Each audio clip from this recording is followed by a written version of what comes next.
The power of steam was well known to ancient scholars, but it has only been used for work since the 17th century. Experiments and new ideas in the 17th and 18th centuries culminated in marvelous developments by engineers in the early 19th century. Improvements to the universal steam engine made it possible to use steam power for a wide range of purposes. Water transport was revolutionized by the appearance of steamboats, land transport by steam locomotives. Since the beginning of the 19th century, steam locomotives, having become an indispensable means of public and freight transport, were continuously improved. From the mid-20th century, they were gradually superseded by electric and diesel locomotives. However, there are a great many steam engines still in use today.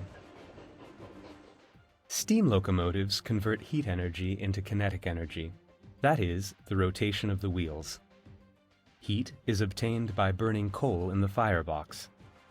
The resulting smoke and hot combustion gases enter the fire tubes. While these pass towards the chimney, they transfer heat to the water surrounding the pipes, thus producing steam. The steam is then transferred to the steam engine. The linear motion of the piston in the steam engine is converted into rotary motion in the driven wheel by a driving axle.